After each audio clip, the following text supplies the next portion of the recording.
Welcome to the next episode of the eCom Growth Show. I'm your host, Danan Coleman, and this episode is sponsored by eCom Triage and Other Planet Studio. With me, I have Eli Gitelman from Other Planet Studio. First of all, thank you for joining me on the show. Thank you. It's my pleasure, and the honor is all mine. Thank you. Well, let's start off by, here's what I want to do. I want you to do an intro, but let me preface that with, you are all about branding. Yes? Yes, but not only branding, but yeah, I would say that in all the things I do, branding is very much involved. Yeah. Okay, cool. So can we get a bit of your history on how you ended up doing Other Planet Studio? What are your areas of expertise? Some background in branding and graphic design. What inspired you to come into the Amazon sector here, etc.? Let's give us your history here. All right, so let's try to do it. In a nutshell, I think that this section, you don't really want to know the things about me. If you want to, again, get deep and personal, but what you want to hear is whether you can believe in the words I'm saying, and do I have the qualification to say the things I say and to actually influence your opinion. So let's check. I think that the only people you want to listen that are talking about things of their talking about their expertise, either they did something and it worked well for them, that's a bare minimum, and also if they did something for other people and it worked for them as well. So this is the minimum. So for me, I'm in branding for around 20 years. Okay. I have a degree in that, and I'm doing graphic design for all my sane life, I could say that. Oh, your sane life. I like it. Yeah. I began back then. I went to an art school, so I was drawing from age 6, I guess, something like this, drawing and doing arts and crafts and all the things like that. So this was old history, and now fast forward to where I am now. I'm now running a studio. I don't like to call it agency because for me, agency is where you employ a lot of different freelancers and people that are not exactly your employees. So I'm running a studio with 10 employees at the moment, and we are focused on doing creative work for Amazon sellers mostly. We do stuff that's also connected to e-commerce in general, but we do focus on Amazon. And, if you want to know what are the results, then I can say that usually when we take on the project, we are specializing in taking on projects for Amazon brands that already have some presence on Amazon. This is our specialty. We do also work with the businesses that only start, but we usually take the businesses that already have something, and then we do the makeover, and the difference is we gain plus 15 to 200% in conversion rate almost immediately after they implement our images. Wow. Our average is 29%. It really depends on the specifics of the product, but this is what we do, and it is, as I said, it is heavily branding related, because what we do also in a nutshell, and to explain it very easy, we try to do the best Amazon listing in terms of images and text and copy and everything in the niche. And how we do it, we combine the advertising, which is almost every normal business that is operating in the Amazon space does it well, yeah. And but what we do, we combine branding into this, and we will dive and explain what's the difference between branding and advertising, because not everybody knows that. That's yes. And in a nutshell, yeah, that's what we do. That's how we combine branding and advertising, and as you can see from the statistics, it brings really impressive results for some of the businesses. Okay, so I think I understand now why you call yourself a studio and not an agency, because you don't just offer PPC. You don't just offer. We don't offer PPC, by the way. Well, yeah, right. Okay, cool. Yeah, so you don't just offer a listing revamp, and I'm assuming you also don't do any sort of management. Is that correct? No, absolutely not. We only bring in the creative side of the work. We create the content.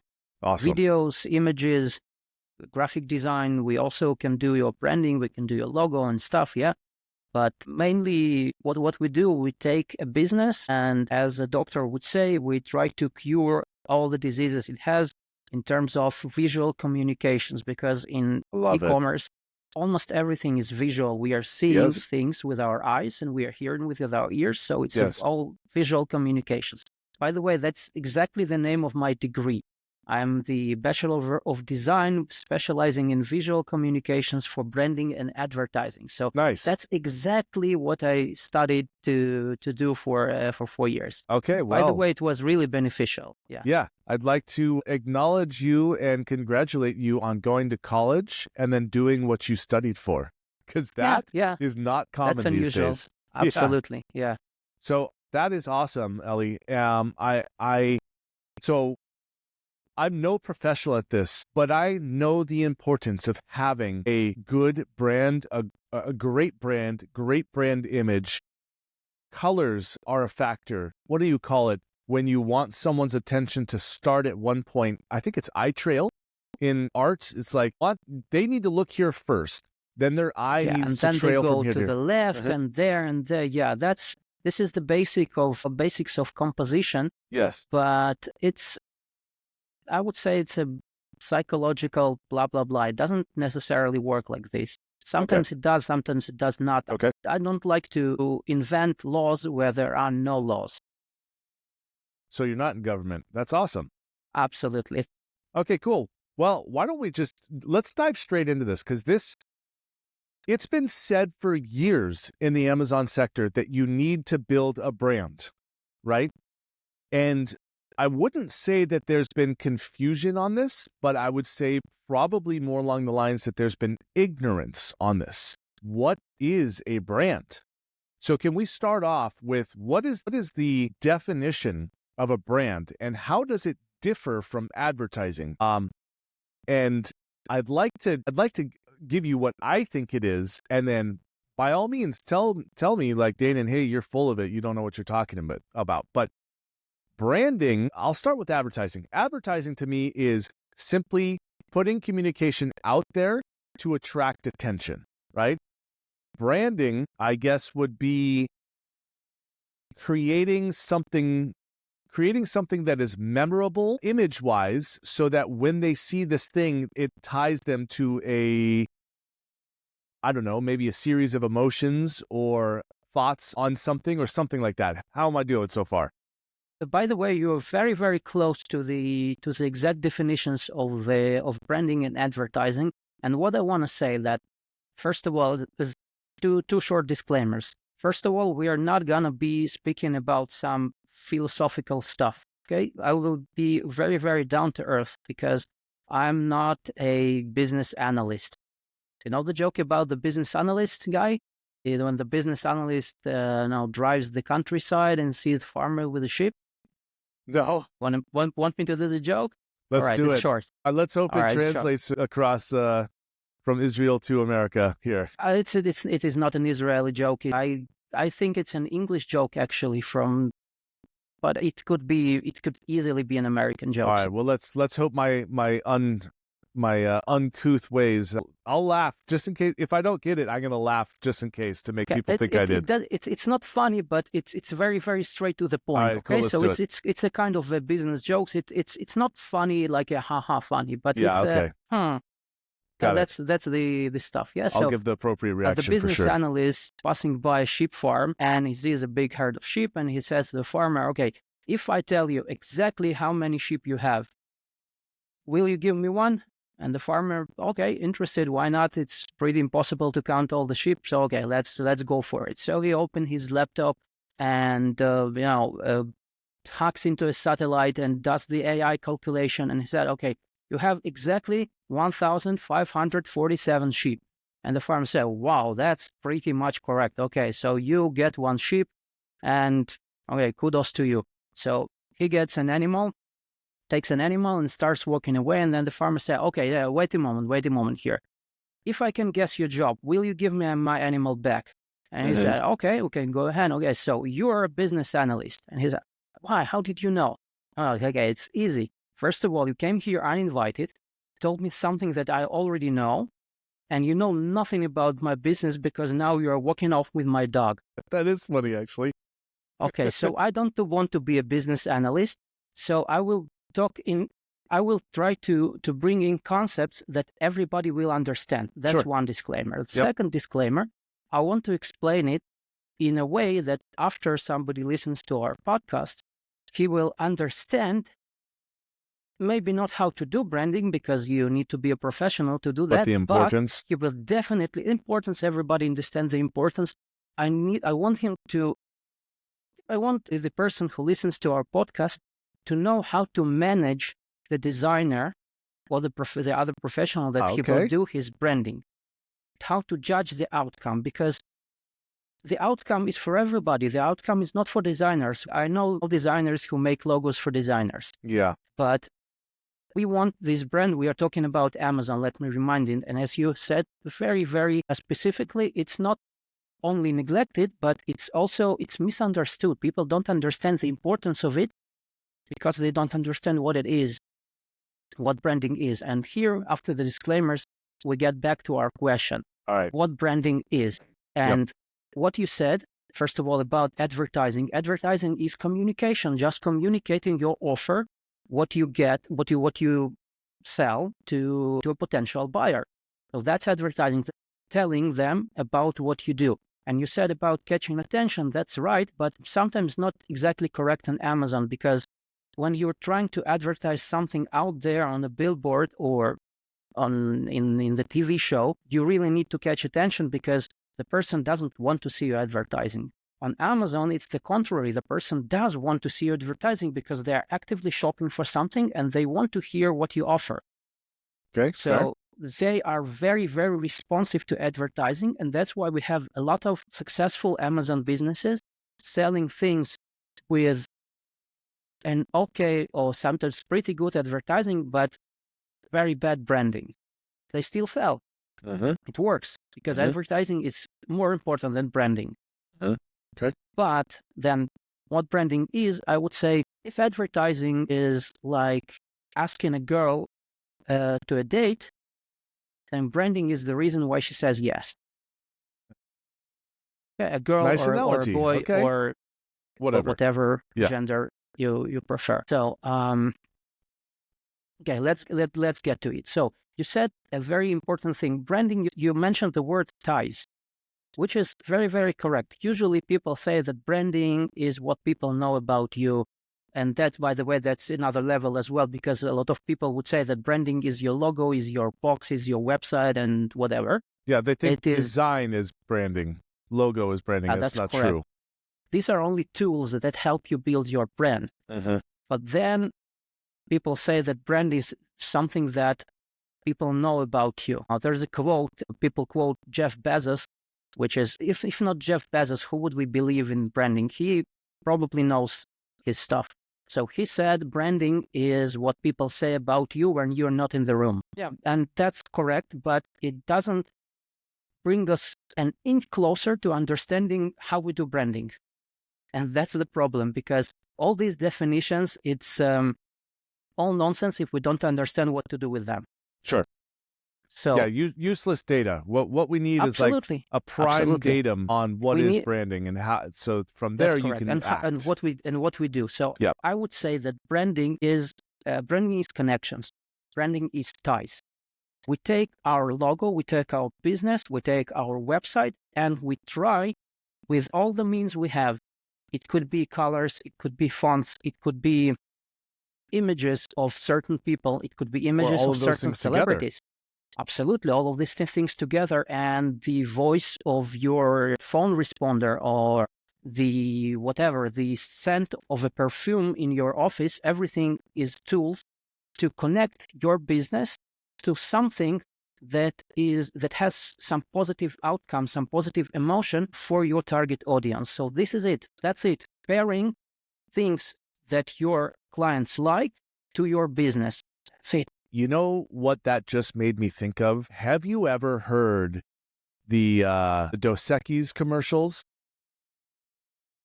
I don't recall. Okay, so Dos Equis is a Mexican beer, right? And their commercials was with this it was an older gentleman, very well dressed, salt and pepper beard, kind of like me actually, a little more salt, but he was always in I don't know what this style is, but an overstuffed leather chair, sitting in slacks and a nice jacket, casually sitting there in like with wood, and it's dark and kind of like what I would think of Victorian style, right? not quite Something like that. Victorian, more rustic and like a cigar room or something like that. You know, essentially how I would build my house if my wife would let me. Oh yeah, And same for me. he had a very raspy voice. He had a Mexican accent, right? And their commercial was always, I don't always prefer beer, but when I do, I drink Dos Equis. You know, that's a very poor rendition of it, but he had a deep, raspy voice, and that is what everyone remembers, right? And or Old Spice, you've got the McDonald's. That's correct. You've got I'm loving it, right? Absolutely, yeah. Burger King, I've forgotten theirs. I think it's feed the beef, need the beef, eat the beef, something like that. And so what I've seen, and these are multi-billion-dollar corporations that have invested probably hundreds of thousands of dollars into this one whistle, right? That's correct, yes. And so that's why I say you're tied to an emotional response as well when you see this brand, right? Anyhow, cool. Well, that's excellent data on that. So maybe I think what we determined so far in this podcast is that Amazon Branding brands is need. now what we do it, how we do our branding, and We have the solution. how Amazon brands can do their branding, because the average Amazon brand cannot afford themselves to spend $1 million on I can do the whistling like you did, but can you do it once again? That's awesome. They can't spend millions of dollars so that Danan will remember the exact whistle and can reproduce it.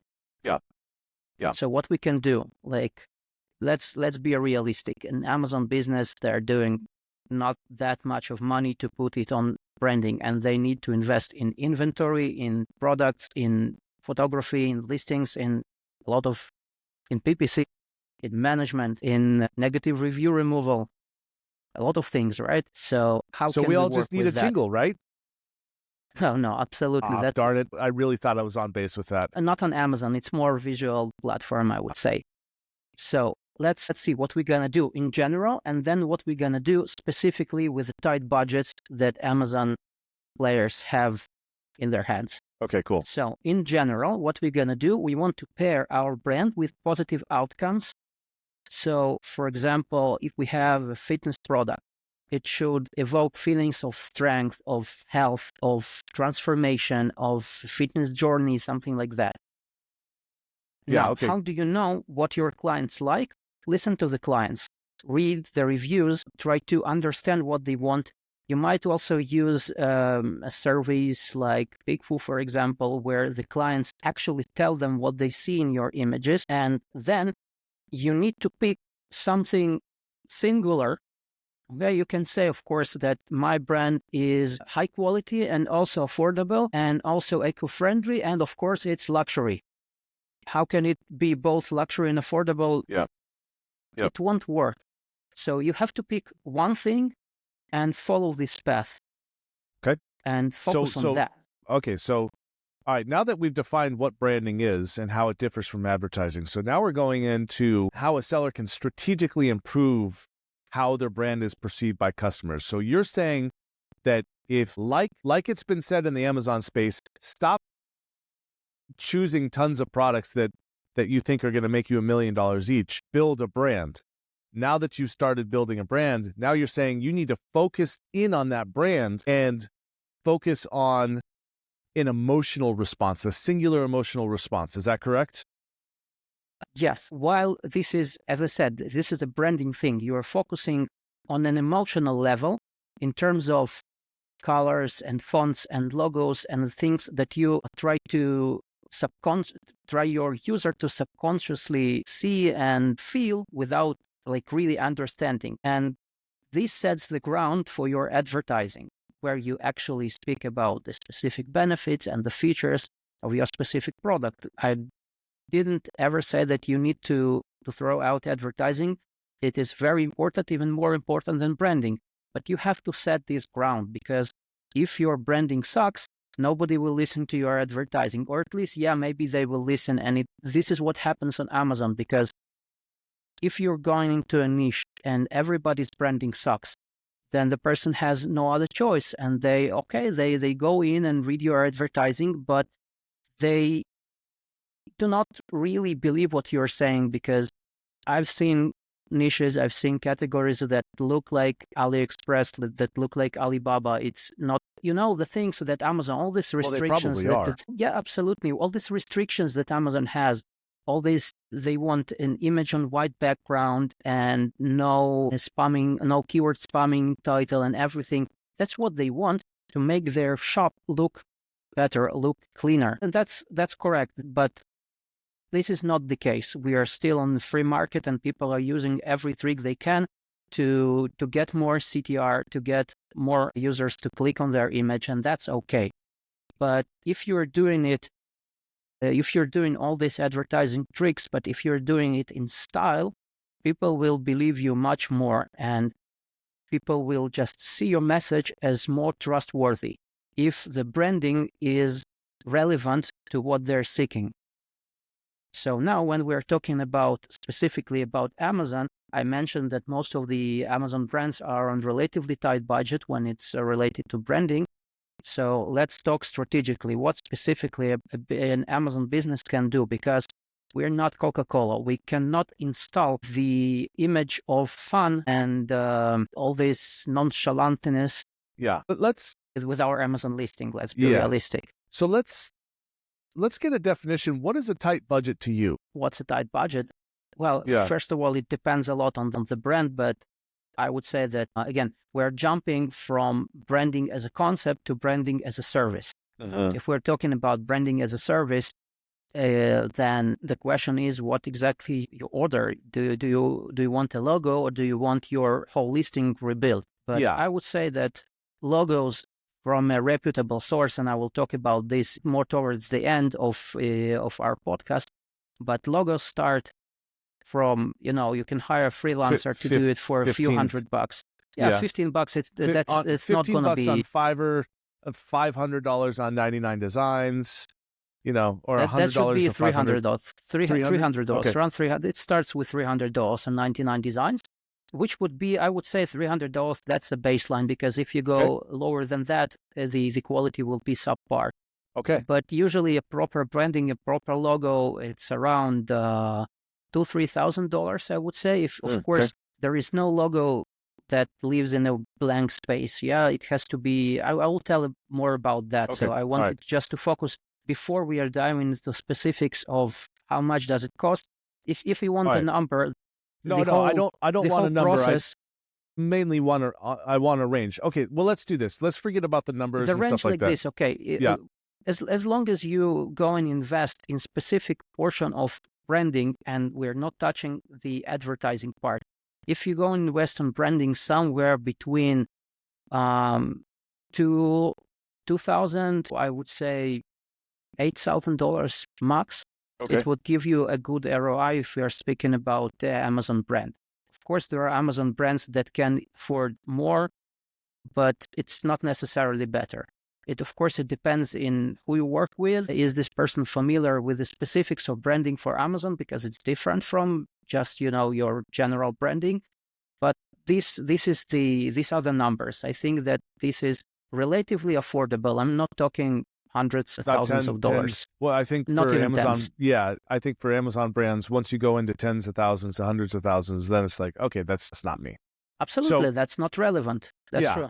All right, so then, cool. A little sidetrack on numbers there. How can brands build effective branding without breaking the bank then? Okay, so I would say that we can create connections of the second level. The first level connection is connecting fun to Coca-Cola and to red color, for example, and to a specific kind of text of a font, or connecting innovation and high tech to Apple, and they have their distinct use of negative space and photography style and fonts and colors as well. So if we are a brand in a specific niche, then we can take the vibe, the look and feel of big brands that are present in your niche, outside of Amazon usually, because on Amazon it's pretty Wild West in terms of branding. Do not rely on that. Yep. Take big brands from outside, like the biggest fish in your ocean. If you're selling sports stuff, take a look at Nike, at Amazon, and at Adidas, at Puma, or maybe someone smaller. I don't know, if you're in a niche, if you're selling yoga mats, take a look at Lululemon. Yeah. Yes, absolutely. So take a look at them, and without copying them, do not copy, it will look bad. Without copying them, try to understand the rules of this branding in this niche. It doesn't always say that you have to build something minimalistic and high-tech and new age and blah, blah, blah. Because if you're selling, I don't know, a DIY product like, I don't know, some stickers for scrapbooking, that's not going to be related to Apple. People will not like it if you design something that looks like tech product. So you need to be very, very relevant. You need to see the businesses that are in your specific niche and try to mimic their language without being too Copycat. To copycat. And then from this portion, you have to put in just a little drop of your personality, because you have something in your brand, why you chose this product in the first place. Sometimes if it's a sport product, it is your personal connection to sports or to sports injuries or whatever it is, for example. This is how it works in a nutshell. We are building the second level connections. We are taking all the solutions that big brands already paid tons of money for that, and we take this and we apply those rules. Yeah, absolutely. We distill it and we apply those rules to the brands inside Amazon, and it's enough. Is it enough for the outside world to really compete with those big brands back then? No. But for Amazon, it's more than enough. You will look so much better than everybody else. It will really make a big difference in terms of numbers, in terms of conversion, in terms of CTR, in terms of everything. All right. You makes said a big difference. Yeah, that makes sense. And you said, you've touched on this a couple times, a few different times, and I just want to call it out really heavy. So Ellie is not talking about going and looking at other Amazon brands that you like. We are talking about large brands that are in the same space as you.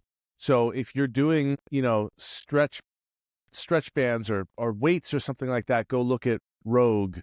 I don't really know that many brands in that space. But if you are doing a tech product, look at headphones, look at Skull Candy and Apple and Beats and all those guys, and try to get their logos, their messaging, right? So let's just take Apple, for instance, because they've done a very good job of it, and they've kind of made their brand and their style famous, right? Absolutely. And so they're doing a launch. Everyone's in black turtlenecks and jeans, just like what's his name was all the time. And their hands are always clasped together in front of them. And they're very solemn and serious. And they go, "We've just revolutionized revolution again." Right? Absolutely. And that's what they do. That was their thing, right? And, and then they come out next year with something like, "Revolution has been revolutionized again, right?" Absolutely. That's their wording. Yeah. You don't have to take everything from them. You can pick what you like. For example, if we take Apple, they are very much recognized as the premium solution in the tech market. Their products are usually sold at a premium price, right? Yep. So that's not usually. They're always sold at a premium price. Absolutely. I was a little bit conservative in the words I say. For example, this is very close to me because we took our website, Other Planet Studio website, and we took some ideas from Apple. We took the gradient fonts and we took the... And I like your website a lot, by the way. Thank you very much. So we try to bring this premium look, but we didn't copy their revolutionize everything, because we do not bring a revolution with us. That's right. But we do bring some premium vibe. So you can copy something from here and something from there. Like, for example, for the headphones. You mentioned Skull Beats Candy, and Beats. Skull Candy and Beads, and who else? I don't remember who else I mentioned. Let's Yeah, say Apple. I mean, Apple's one Apple. of All them. right, so Yeah. 3 brands, way different. Every brand is very, very much different because it's connected to different emotional Yep. triggers. It's connected to different persons. Sometimes a person is the best connection because we as human beings, we are not very good in understanding concepts. We try to, but we are not very good. You have to be a philosopher to really understand concept and to be able to talk about some abstract stuff. But we Yeah. do understand people quite well. We can understand, okay, this guy is dressed like that, so he's probably this and that, yeah? So a lot of brands are very much connected to specific celebrities. Like Beats when by we say Dre. Nike, absolutely, Beats by Dre. When we think Nike, we think Michael Jordan, who started as not the first, I guess, but one of the most iconic people that was endorsing Nike. Yeah, But now they work with a handful of great athletes. So that's how it works. It sometimes connects to people. But here on Amazon, by the way, you can also do connections to specific niche celebrities. If you're selling something that's niche, you can go, I don't know. Of course, if you're selling headphones, it won't work for you because it's a very, very general product. But if you're selling something related to a very specific kind of sport, like, for example, if you sell something for running, I think that engaging with your local running star will not be that expensive, and it will bring a lot of authenticity to your branding, and people who they don't even have to recognize the specific star, the specific celebrity you're bringing into your brand, but okay, he's the winner of this marathon. I don't know. It works. It brings trustworthiness. All right. That's awesome. I'd like to move over into logos. In my opinion, a logo is one of the very first things that is associated with a brand, right? You have Absolutely, all yes. the other stuff around that, but the logo is the first thing that you see. It's either an icon or it's an icon with a name, right? In your case, it is an artistic usage of other planet, right? And so I typically see with brands that are big, they use 1, 2, or 3 colors, right? And that's it, right? And that's just an observation of mine. I could be wrong, but it's just something I've observed, right? And so I stuck to 2 colors with my brand, right? Well, I guess technically 3, red, white, and just red, white, and blue, now that I think about it. Sounds like something classic American, right? Yeah, exactly. So logos are super important to me. I personally think a logo should be very simple and easily recognizable as unique to whatever that brand is, right? So it'd be great, yeah. Yeah, Apple has their little bit Apple, right? Microsoft has what does Microsoft have? Shoot, now that I the four rectangles for a window. Yeah, but that's Windows. Oh, that's Windows. That's correct. That's not even Microsoft. I think theirs is just a word logo. Microsoft, no, the logo has this Windows logo in it. Does? This. Okay, fine. So interesting that we both had to think about that for just a second there, right? Because Microsoft is so many things. Yeah, anyhow, IBM had their letters, but there were like slashes through it, right? Yes, absolutely. So when it comes to logos, what are the basic parameters every seller should know when they're having a logo created? Like, how do I ask this? What are the most important factors that you need to consider when you're getting a logo done for you? Or if you're artistic, you're drawing it up yourself. Sure. Yeah, I actually have been asked about that many times, and I have a few slides here. Let me share my screen and I'll show you. Yeah. So before I share it, I need to say, okay, I'll show you the 3 basic parameters of the logo, which are an absolute must. And you have to score 2 out of 3 to have a chance to have a good logo. 3 out of 3 is perfect. 2 out of 3 is okay. You know what I want to do? I want you to go over this, and then I want you to score my logo live. Let's do it. Yeah. Absolutely, we can do this. So and I'm prepared to have my feelings hurt, just so you know. I remember your logo. I wouldn't be afraid if I were you. Okay. You have all a right. very, very nice logo and a nice website. I remember Thanks. this. Thank you. Okay, good. All right. Well, So but then, still, and let's then go over after this. that, okay, I'll show you the 3 basic parameters, Yeah. which are relatively a must, and then the 5 parameters that are very, very much negotiable, because you said that the logo has to be minimalistic. It really doesn't. It Okay. depends. Okay. It depends. In most cases, it should be, but not necessarily. So let's go. Let me share my screen just. I'm excited Go about this. ahead. I have long wondered. Okay, cool. Let's do this. So that's number 1 out of 3. The logo has to be readable. Yeah. Does it really have to be? As I said, 2 out of 3. We can have Coca-Cola logo is not very much readable. Fender logo, the guitars Fender, is not readable, but they are still an okay logos. But if you are starting out a brand and you do not want to spend a lot of money in making it recognizable, then it better be readable. So I guess this number 1, although we know historically that it is not a must, but it is like very, very heavily recommended to have your logo readable. So that's, I can think of quite a few instances of this where someone was trying to be so overly artistic that you literally could not read the words. And I've seen this on billboards before, where Happens a lot. it's a huge logo, and it's like, in the 3 seconds that I'm driving by it, I'm like, I tried to figure out what that said, and I don't know what it said, and therefore I have no idea what that logo, that billboard was about. Cool.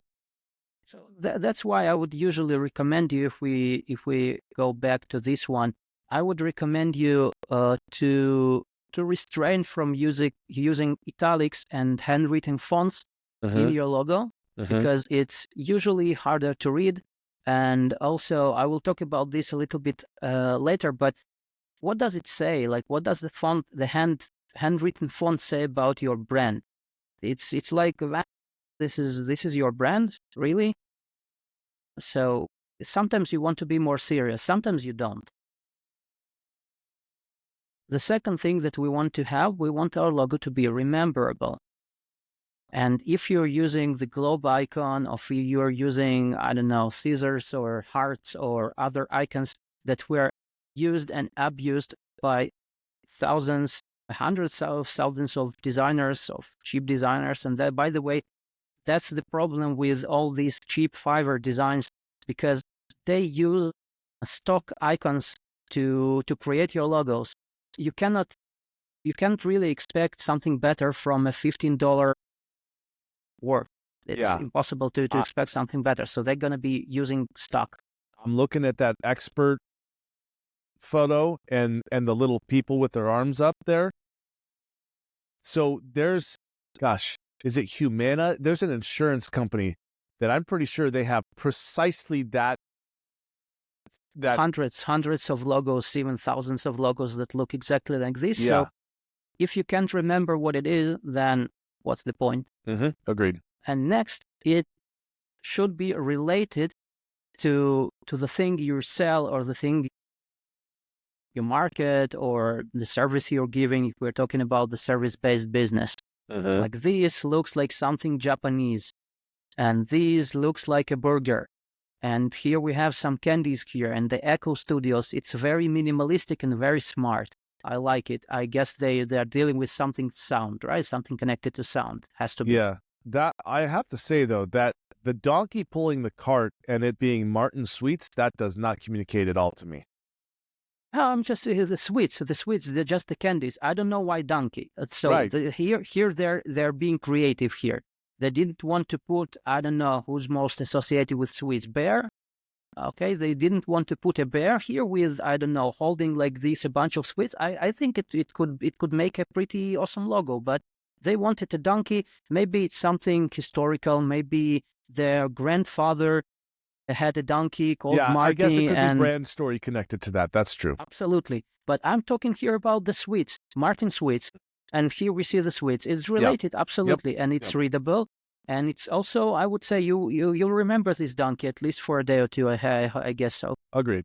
And for the record, for those that are listening and not watching this, we're looking at 6 different logos here, and they're all very precise, with the exception of the donkey to me, but they're all very precise to what they're promoting. So the Burger House, it says Burger House in between 2 buns, right?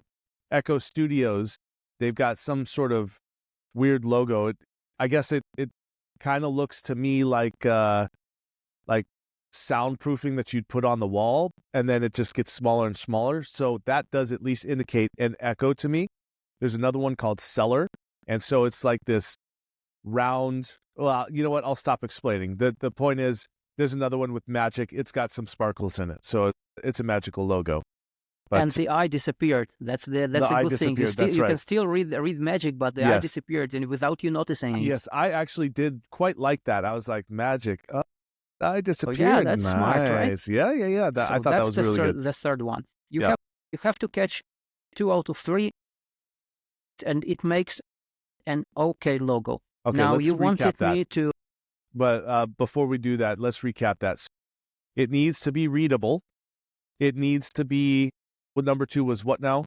So it needs to be number readable. 2 was number 1, readable, rememberable, and related. Okay, good. The 3 so those are the 3. readable, rememberable, and related. The 3 are rule. Okay. And you can get 2 out of 3, and it will still be okay. Okay. So you wanted me to try and see if your logo. Yeah. Here, this is your website. Yep. And this is your logo. Yep. So it says ecom triage. Zoom in on that so that when people are looking at the small version. Let me try and zoom in just like this. Yeah. Okay. Okay, I there we hope go. it makes sense. Yeah. So first of all, I can read it. So it's definitely readable. Ecom triage works like a charm. Okay. Is it rememberable? Let's try and understand. It has this T up there. Yep. And it looks like something like a steering wheel, maybe.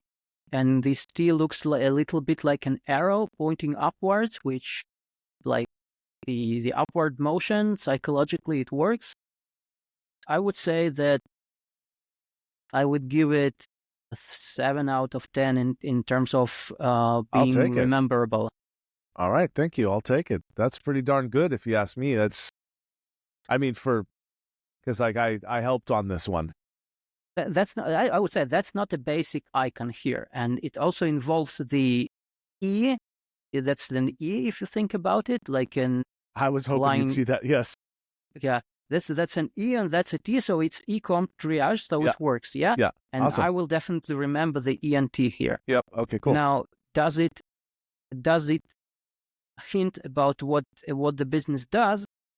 In this case, the name itself tells the story. Right. Sometimes it's enough. That's right. Yeah. You don't have to show the triage graphically if you have it in your name. So that's another option to deal with this creatively. Awesome. All right. So you got 3 out of 3. Thanks, generally. Man. Maybe not 100%, but it's pretty close. And you don't, as I said, you don't have to go 100% because your branding is not just your logo. It sets the tone, okay? If you remember in The Big Lebowski, the carpet, it sets the tone. I never saw the movie. Yeah? Okay, so they had a very distinct carpet. Okay. Just as a joke. Was it an orange shag carpet? No, it was a pretty standard carpet, but it was okay for The Big Lebowski, and he loved it very much. So the whole fuss started with that. Okay. All right, let's go on and let's talk about 5 less obvious things that you can think about when you're building your logo. First of all, the type of the logo. It can be a logo type, only the text, like the IBM, for example. They have no image connected to this, but they made this text, first of all, it's readable, then it's rememberable because of those stripes. And does it say what the business does? Actually, no, it does not. Maybe this is layers of data. I don't know. It was relevant back then. It was an engineering company in their start. I don't know. So, but again, 2 out of 3 is okay. Yeah, I think it's international business machines. International business machines. And so Yeah. I think once you saw that logo in that space at that time, in particular, when they were coming out, you knew what it was, and you know it was. Well, yeah, absolutely. Because, the big logos, they can afford themselves to be known. Like, for example, if we're taking this second idea here, having only an icon as your logo, I guess only the biggest brands can afford themselves to do so, like Apple, for example, with their Apple. But let's just try to think, okay, let's forget for a second what Apple is. And then you're seeing this logo of an apple and with the bite on it, and you read Apple. What do they do? I don't know. Do they sell apples? Whatever. And you really need to know the story of the apple, which is not related to the Adam and Eve apple. It's related to Turing apple, maybe, but it was the coincidence, by the way, that they picked Apple. So doesn't matter. Sometimes it's a coincidence, and they put a tremendous amount of effort into giving this logo another meaning. You can't really afford this process to go on Amazon because you need quick results. So you should go here, like having a logo type, and then play with the font to make it distinct and memorable, or here and pair an icon with a logo type. Usually when you have an icon, it instantly brings you a huge bonus to rememberability. Yeah. That's Yeah, one. that's what I did with my logo. Now, my logo for my umbrella corporation is just actually, if you go to DananEnterprises.com, let's see, I think it hits 2 out of the 3. It hits 2 out of 3. It's readable. Maybe it only hits 1 out of 3. We don't have to display it here, but it's just, I had a buddy draw it up for me, and I said, I want it to be simple. This is a corporation. This is not a brand, right? It owns the brands underneath it. And so I don't want it associated with like, Danan Enterprises. That's the pooper scooper company or something like that, right? Yeah. And so I just went with letters and made it simple. That can work. Like, think about P&G, Procter & Gamble. Right. Same thing. They are a corporation, and P&G says absolutely nothing about what they do because they do pretty much everything. Yeah, exactly. But you know the brands that they own. Absolutely. And each and every brand has their distinct qualities. So the brand has to serve a purpose. And here we come closer to this when we are talking about an emotion. We can see here, for those listening to us and not watching the video, we see different logos. We see a logo, the Duolingo logo with a happy green owl. Yep, which doesn't make sense to me, but absolutely, it symbolizes wisdom. But this is very, I don't know, happy and approachable owl. Okay, it's not a scary owl, right? And it's all, the logo is green, and you feel okay. It's something that's easy, right? So this is their idea: go learn languages with ease, right? Yep. This is what they say now.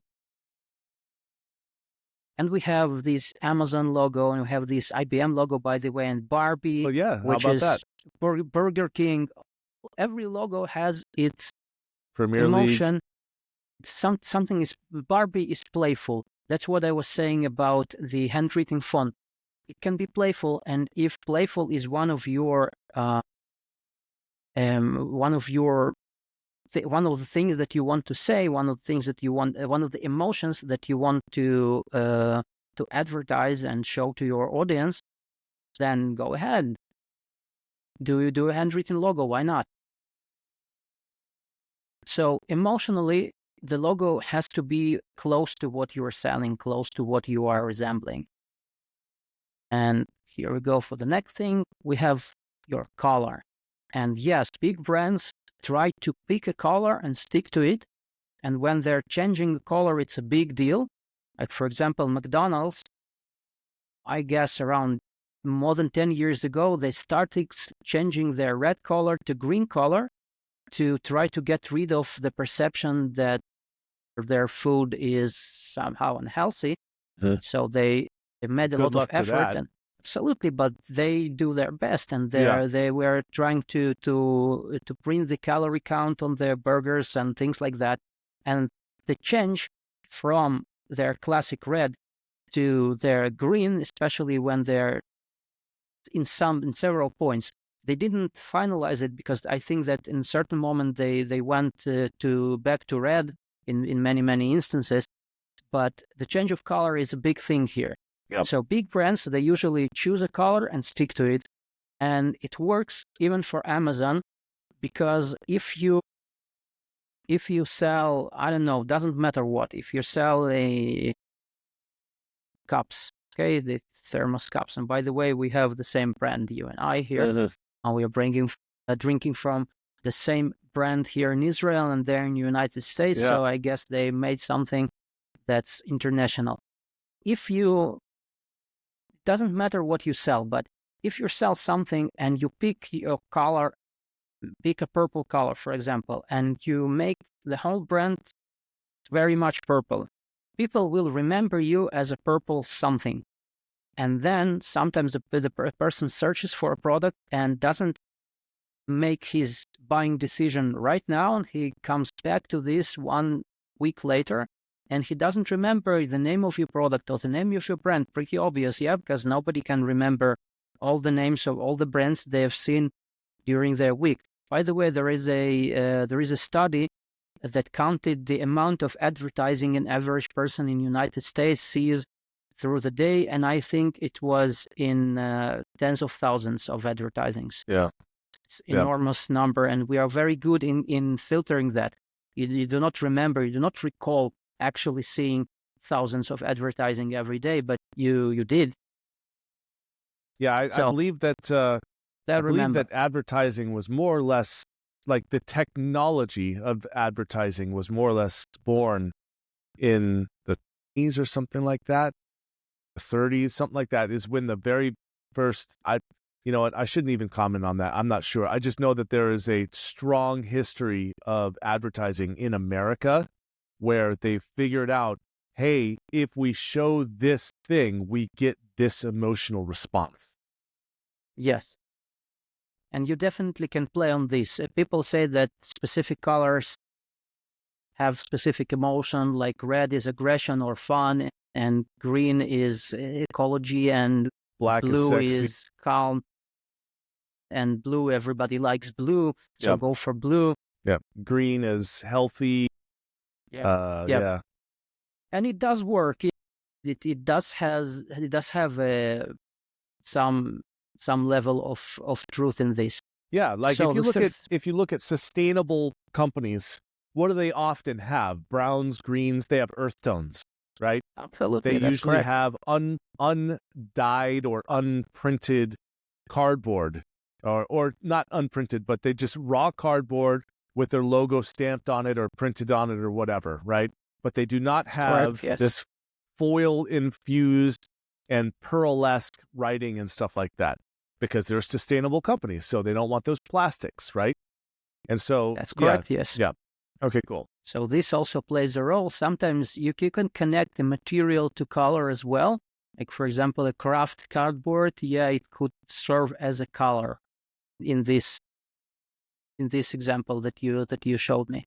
All right, so this is like, you need to pick a color palette. It doesn't have to be only one color. You can just bring in a palette and then use it strategically and give, I don't know, if you sell several types of products, then you can give every product its distinct color. Sometimes it works with variations as well. Like, for example, if you have different color variations of your product, you can give, like, one will be red, one will be green, and one will be blue, for example. And you also use these colors as your backgrounds as well, so it can work as well. All right, so something that I think is pretty important here, if you go back to that other slide, This one?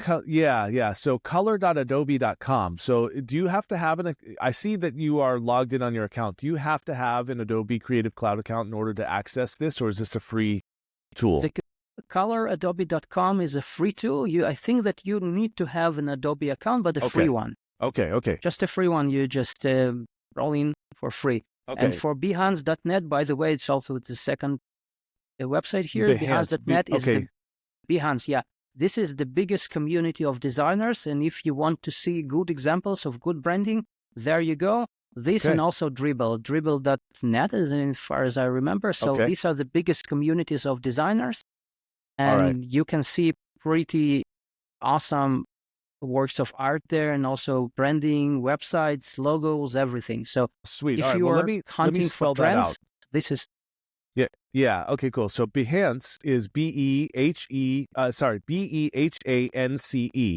and that looks like .net. It's kind of hard to tell in the picture. Yeah, this is .net. That's Okay. right.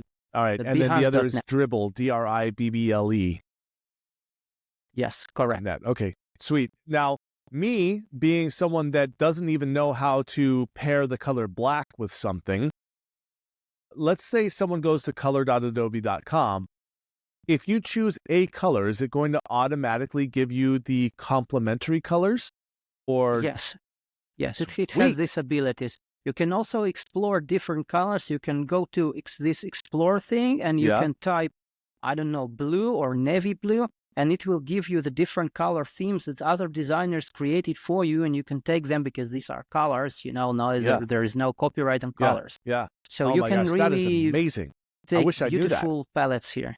Oh my gosh, yeah, that absolutely. is absolutely golden knowledge there. So that's really cool. I truly am a very poor excuse of somebody that can color coordinate. And this just, had I known this a decade ago, man, that would have just helped me out so It's a much. very, very helpful tool. Absolutely. Yes, That's true. yes. Okay, awesome.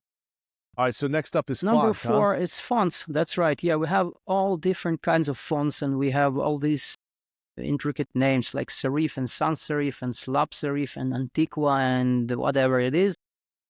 Just, you don't have to remember all these names. This is more towards the designer that works for you. They have to remember this. But we need to understand that if we're typing with, for example, this kind of font, okay, it looks old for good and bad.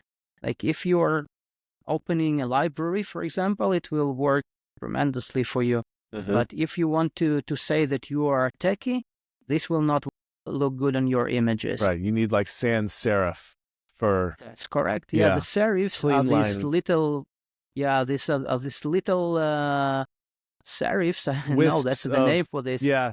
So everyone out there, if you didn't know, you always see serif and sans serif. Sans means known, none, or not, right?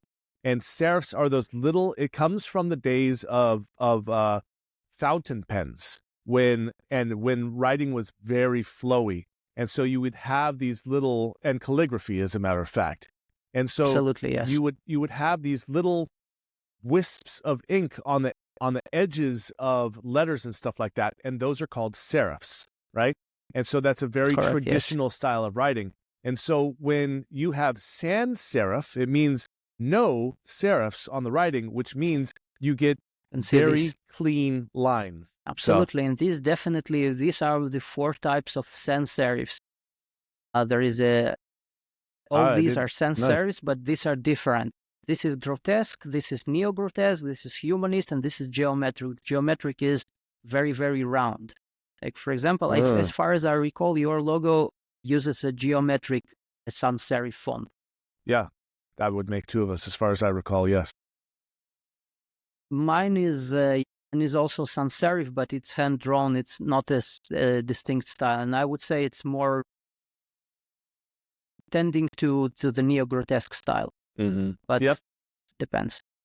So these are different types of fonts, and you can see that these can be mixed and matched and played with to try and show the specific emotion you're talking about. Like, it can be very wide and it can be very playful, and it can have these wavy parts of letters here. Yeah. Or it can that looks like have this calligraphy. That looks that's reminiscent. Well, that's totally a calligraphy style font, because that's exactly what you would be able to write with a fountain pen. That's correct. And we can say that these it says La Seule. I don't know what it is, but it has to be something sophisticated.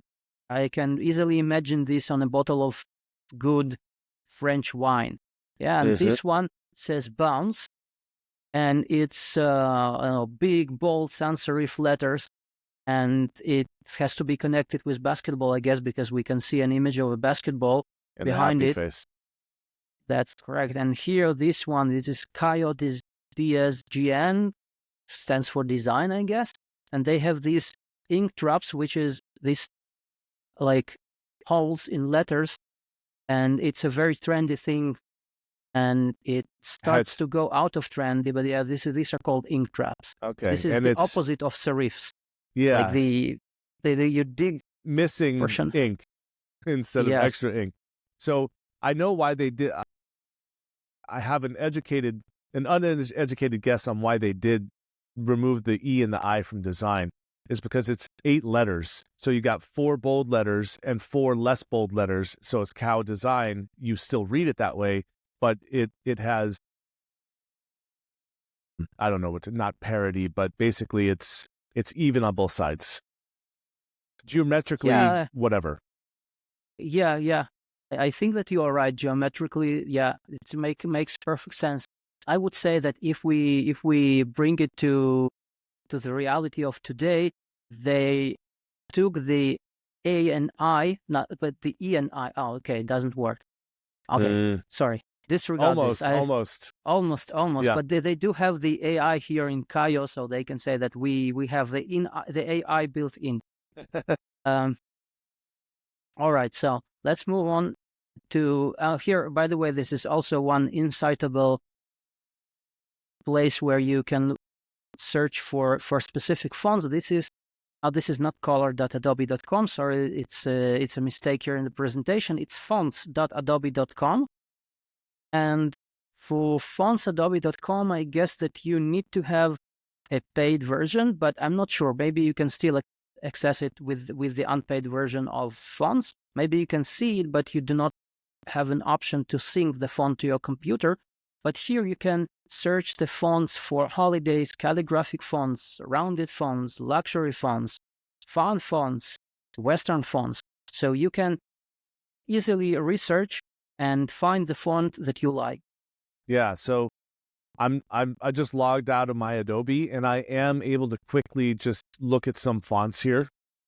So I guess it works. It works. Yeah. Cool. Beautiful. So that's another useful resource for you. And then the last one is the case. We have capital case, all caps. We have title case, and we have lowercase.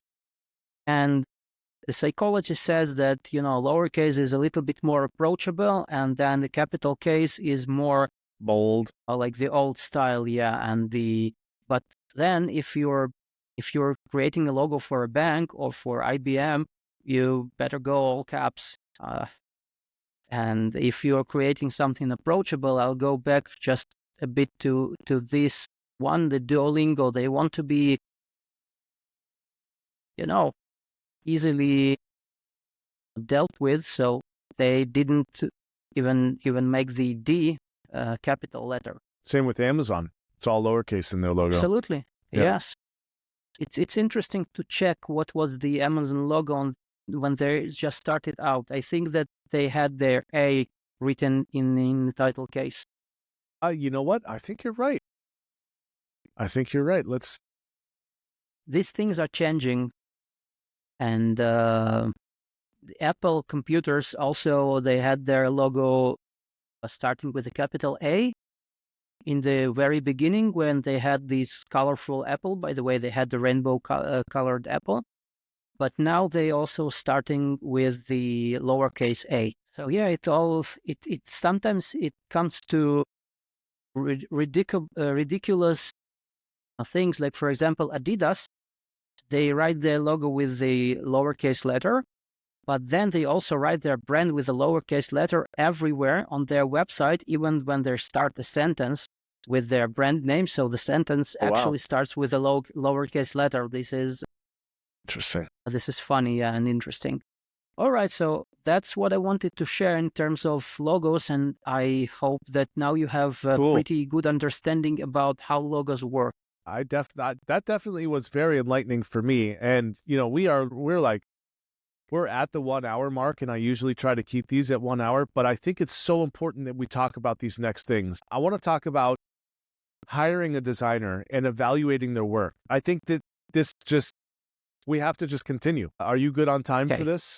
I'm definitely good on time. Okay, good. Let's make it quick, because if you are watching this video, forget all this hour of blah blah blah. This is the real stuff. Okay, fine. How do you actually check on your designer to make sure that he or she delivers the work that you paid for? Now, first of all, we talked a little bit about pricing.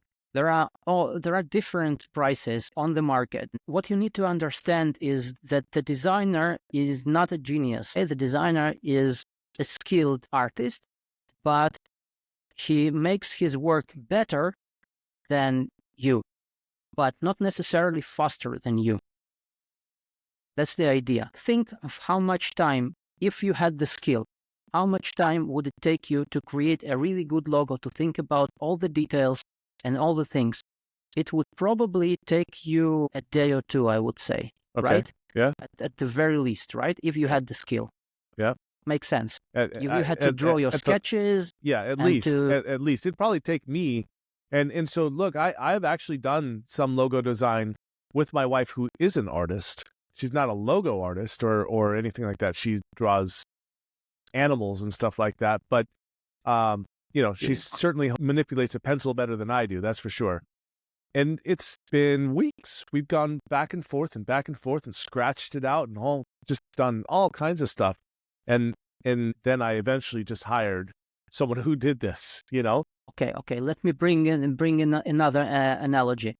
Think about the things that you do. Like, for example, if you are if you're a writer, if you write books, okay? How much time does it take you to write a chapter? A day or two, right? This should be, you have the skill, you have the knowledge. This is the amount of time you need to do a certain piece of your work. So the designer is no different. And you need to think about the designer, and he has to be paid relatively. Designer is not the highest paying job, but it's not the lowest paying job. So if you take somewhere around the median salary, a median on average salary for a country, if you're hiring the designer from another country, you have to consider that. And you multiply this by the amount of hours, and you also take into consideration that he must have his software and his computers and everything, stuff like that. So you can multiply it by 2, and then you get a relatively reasonable price to charge for a logo. Then good designers charge premium on that because they have more demand than they can give in terms of the time that they have, because they're selling their time for money. So there is no specific recipe on how the logo, how the brand, or how much the branding should cost. I'm just saying, go for a middle price, and I guess you will be okay. And take a good look on the portfolio. You have to like the things that you see, and if you don't that's a super important point you made there. Don't just go to Fiverr and say, hey, make me a logo. This is what I want. You need to look at the portfolio. Absolutely. And if you like the logos that the person made, well, go for it. Why not? Yeah. Designer can make more of what he had already already done. So it will work. Now, this is regarding the pricing. And of course, if you want to check with me, please consult with me. It's free. Yep. And you can check what our pricing is. That reminds me, don't you have a otherplanet.com/free for some kind of an audit, right? Oh, that's correct. That would be an Amazon audit, an Amazon listing audit. Amazon. Okay. Yeah. Okay. And we really go in depth, and we create a personal PDF file with the things that you've done well and the things that might need some improvement. And then we jump on a call with you, and we really help you, give you the actionable insights of what you can do to improve your Amazon listing. It's all absolutely free and no strings attached. Okay. Do you have a logo audit? or branding on it, I should say? Well, we don't have it on our website, but yeah, you can definitely also use this free link to get your logo audit, or just write me a message in the contact us section. I will get it done for you free, no Cool. problem. So, Well, all right, I'll let's finish with 3 actionable insights for you how to check the work. Okay, you just want to say real quick, I will put the link in the description of all the videos here so that you've got it. But for those of you that are listening, it's other-planet.com/free. Thank you very much. Yeah. Really appreciate the link and the call out. So, okay, you found the designer that you like. You made your order for a logo, for a branding, or whatever it is. And then how to check if the thing that you have, that you get, is good. First of all, if you see your designer showing your logo on a blank color presentation style, like this is just a blank color and this is your logo and here you go, like it or not. Okay, I would fire this designer right away, because logos do not live on blank pages. Logos live on your packaging, on your stationery, on your products. And if they did not invest their time to put your logo on a mock-up, for God's sake, then they are not qualified. Okay, because you cannot judge a logo based on how it looks on a piece of paper. You have to see it in action. This is very important. Okay. And usually I would let me share my screen once again. So as a bare minimum, these are, by the way, these are not our pictures. We do better than that, but this is the bare minimum. You should just ask him, maybe you can specifically ask him when you're ordering your logo done, ask him to put this logo on mockups. This is very inexpensive for a designer, and it gives you a really good understanding on what the logo will look like. That's one. Okay. Makes sense. Second thing, check your logo on Google Images, or put it into AI and ask them if they can find other logos that look just like that. And you can see that there are this icon, probably a stock icon, it's on a handful of different logos, exactly the same icon. So if this happens, then you might have a problem. You might even have a trademark issue. Absolutely. You can have a trademark issue. It can end in a lawsuit. Yeah. So you should check this. It's a really easy thing to check nowadays. And the next thing, you have to make sure that you're getting these vector files. If you're ordering specifically a logo, then you need to get these vector files that go by .ai, EPS, and sometimes .pdf, but PDF can be also not a vector file. And then you have raster files, which would be .jpeg, .png, .psd. And these are complementary. Let me define these for people real quick. A vector file is not made in pixels, right? So raster is made in pixels, so you have little blocks of color. A vector file is an infinite point of color, right? And so on a vector file, you can scale that to any size you want. But on a rasterized file, if you try to scale that up, the bigger you scale it, the more blurry it gets until it's just unreadable in its entirety. So that's when you get logos done, especially if you're going to do print, you need to have a vector file. Absolutely. Any kind of print, you want a vectorized file so that they can scale it up, down, up, down, up, down. It doesn't matter what they're doing. The colors are infinitely, no matter what scale what they're going to, that's what they're at. If you only get a JPEG, first of all, JPEGs are always, any background that's empty, it's always going to be white, unless some other color intentionally. A PNG could be a white background, but typically has a clear background or a transparent background. But again, it is rasterized, so it's pixelated colors. So if you try to scale that PNG up, you're going to lose quality. And then this PSD is just the domain, the extension for an Adobe built Photoshop file, typically. That's correct. Also, it's important to remember that JPEG and PSD, they are both lossy files, which means that they're compressed, and so they lose quality. The colors, yeah, absolutely, they lose quality. The color is never a plain color. Yes. So you can see that the different pixels, like for example, the edge of the black logo could be a little bit It fades out. grayish. Yeah, yeah, All yeah, right, yeah, yeah. that's correct. And also you can, for the vector files, usually it's used for upscaling, but downscaling is also an issue, because if you take a JPEG file and downscale it, it can suddenly become too edgy. Okay, you can get these Choppy little edges. brief, choppy Yeah. edges. Yeah, that's Looks correct. like a So serrated blade. absolutely. So you absolutely have to make sure that the designer delivered all these vector files.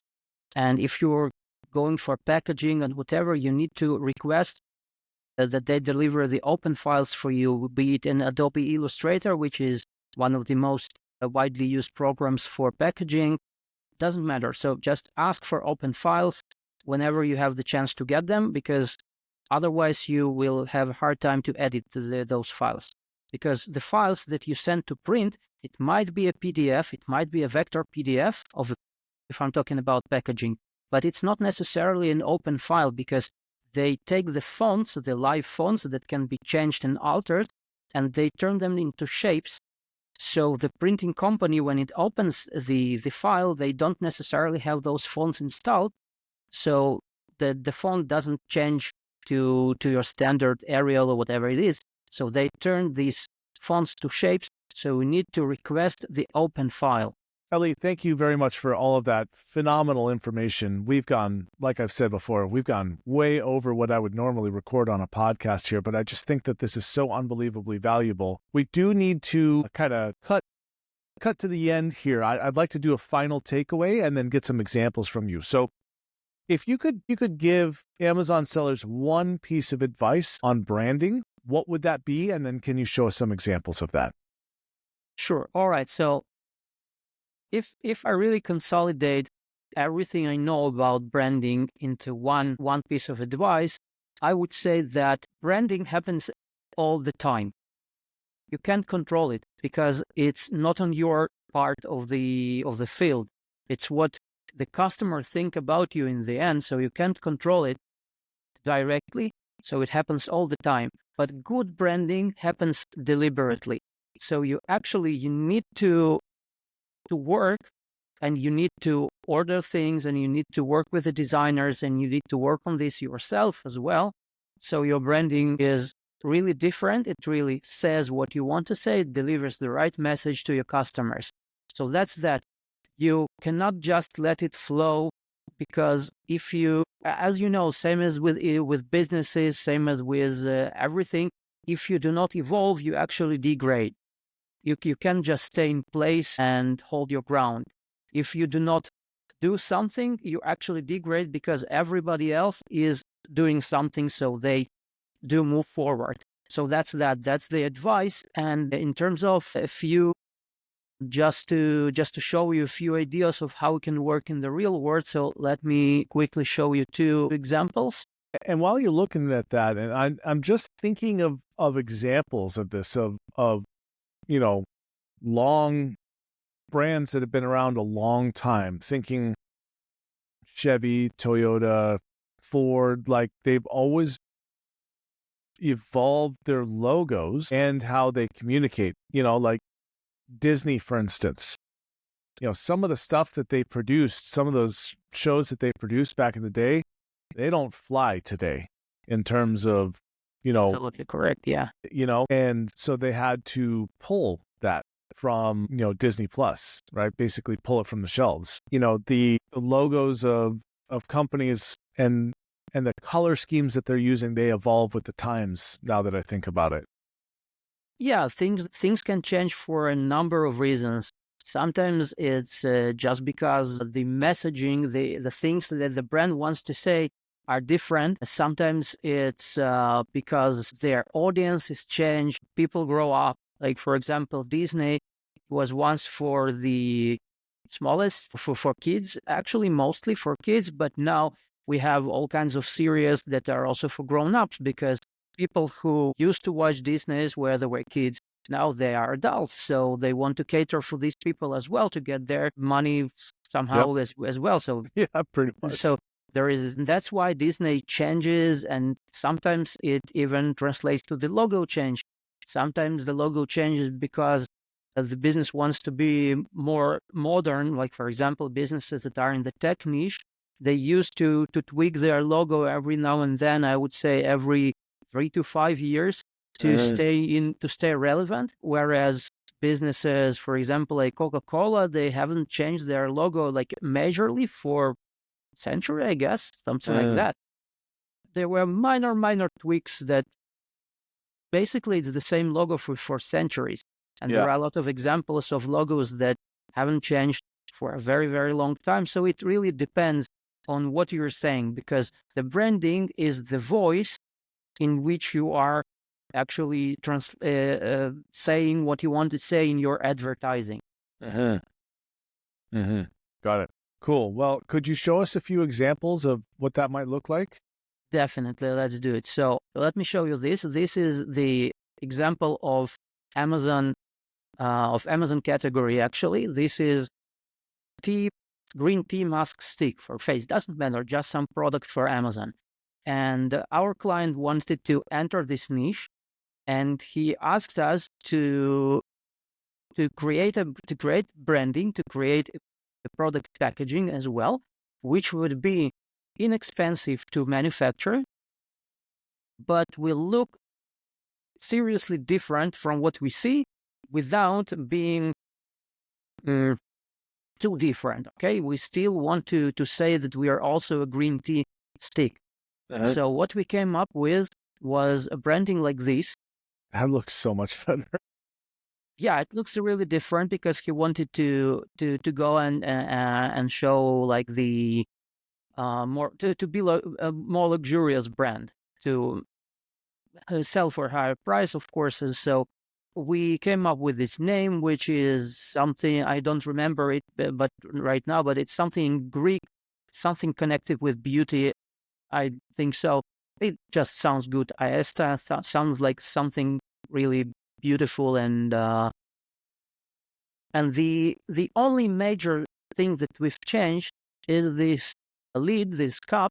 So we made it diagonally cut, which is like really a few cents of a difference in manufacturing, and it was so cheap for them to create this. And we built the whole branding over it because we say that this is ascending line of improvement. So like your beauty improves, you evolve, and everything was built around this.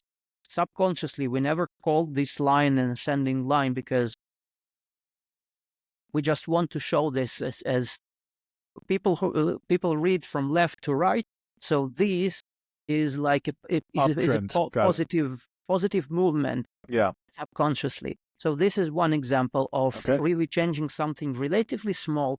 And this is how pure branding, like creating a logo, picking a little bit different colors. Like we still had to stick with green, but we added a little bit of gold out there without making too, lavish, sleazy, like this. We just wanted to show, this is a little bit better than your average product. And here's another example. We've been given this thing. This is a sourcing sample. This is a massage gun. This is a relatively old thing. We created it back then, I don't know, about 4 or 5 years ago. I just wanted to show you because this is still a very good example of branding. So this is what we are given, and we need to take this and make this look cool. This doesn't look cool. Let's be fair. So we go on and we create the branding, we create the name, we create the colors and everything, and in the end, the things looks like this. Wow. Yeah. So we paint it black. Yeah. And we take this. The branding had green and blue as their main colors, and green represents wellness and represents like regular people, and blue represents athletes and all the professional users of such equipment. And then we redesigned, of course, there were a lot of limitations. We redesigned the LCD screen here. and we put the logo here and there, so it looks like a completely different thing in terms of branding. And like going from this Yeah. to this is a major step that actually established this brand on the market on Amazon back then, a few years ago, and they managed to sell quite a lot of these babies. And also Amazing. this thing, it's like it's glossy, it's Yeah. metally, and it's an even color. It goes from green to blue, and it's much more beautiful when you actually hold it in your Yeah. hands. This is just a photo, so it's even better when you actually hold it. So these are like the two examples I wanted to show you how branding actually can change the perception of the product that you're selling on Amazon. I deliberately chose a few Amazon products and a few older ones because we are sometimes not allowed to talk about the products that are very new. We have new clients and we are very excited to work with them. For example, we have clients who sell certain supplement. I can't talk too much about this. And they wanted to compete with relatively big businesses over there in this niche. It's very competitive.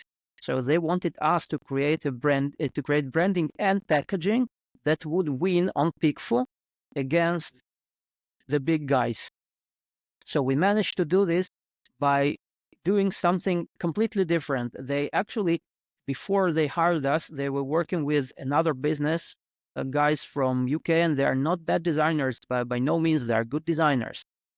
But I don't know, maybe it was a lack of imagination, but they wanted to take something, to take the same design that the big guys had and tweak it a little bit, but generally to play within the same boundaries.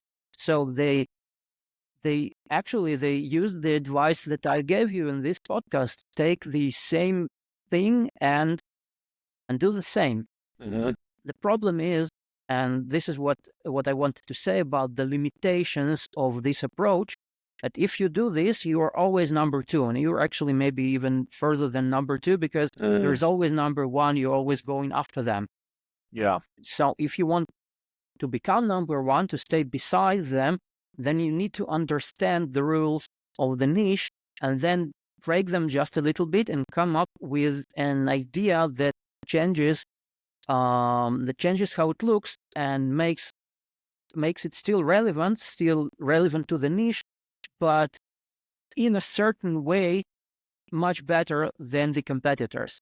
And it's important to say in a certain way, because this doesn't make the competitors worse or in any way inferior. You just don't want to do the same thing they do. You want to add personality. And this was also something that I mentioned earlier. So you want to bring something that you believe in, because this is your business, this is your product, this is your specialty.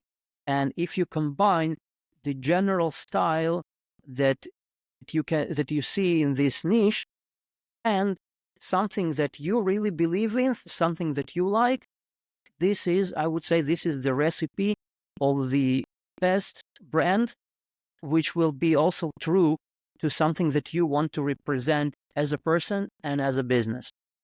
And I think this really concludes what we were talking about in a very concise way. So Wow. Yeah. that's it about business, and that's it about branding. Cool, man. Well, I feel like I should have you on the podcast again, where we just go over different subjects in which you are an expert, because I would love to. I have learned so much in this conversation. I think that if anyone hasn't listened to this all the way through, if they're just watching a small portion, like a short of this, I think they should listen to the whole thing through. It's long, Thank you very but much. there's so much valuable data in here. Well, Ellie, Thank you very much. yeah. I'm blushing. Well, thank you. I mean, it's nice to have somebody that truly knows their sector, like really understands it and is an absolute professional, because my observation throughout life is that there are different categories of people that have knowledge about a subject: amateur, intermediate, and expert, right? There's a fourth one that I'll go into in a second. An amateur, they know they don't know a whole lot. An intermediate knows they know enough to be dangerous with the subject. An expert oftentimes, not always, but oftentimes knows so much about a subject that they are haughty on it, right? They're like, they've got their nose up compared to the amateurs and the intermediate.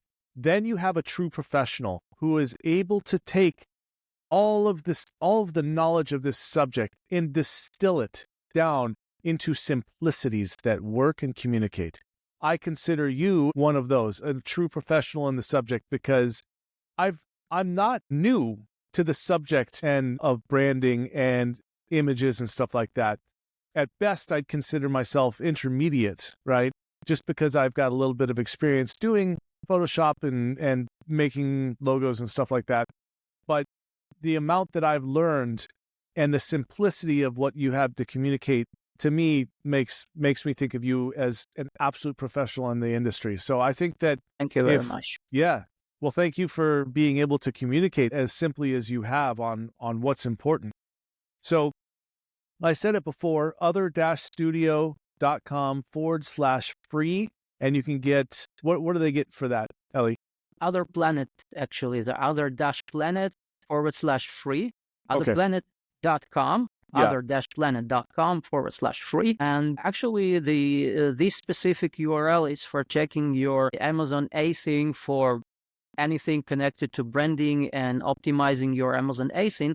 But if you want to, if you have an e-commerce, this is even not connected to Amazon, or if you have an Amazon brand and you want to consult with me about your branding specifically, please feel free to send me a note through this page or through our contact us page, and I will gladly arrange a consultation for you, free of charge, no strings attached. Awesome. Well, thank you for that. And maybe I will take you up on that for my knives, because I've been thinking about rebranding my knives for a long time. Sure.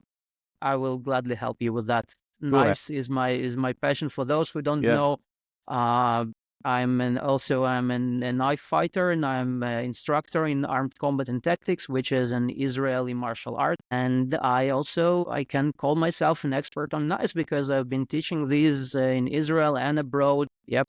So we should do a custom knife for you. I will help you with knives, definitely. Yeah, we should do a custom blade for you. Thanks. Thank you very much. Let's do it. And that's a lot of thank yous for today. All right, cool, Ellie. Well, thank you so much for being on the podcast. It was really great having you here, and I will reach out to you later. And for those of you that are listening, thank you for listening all the way through. And if you need anything, reach out to Ellie, reach out to me. Just let me know. See you later.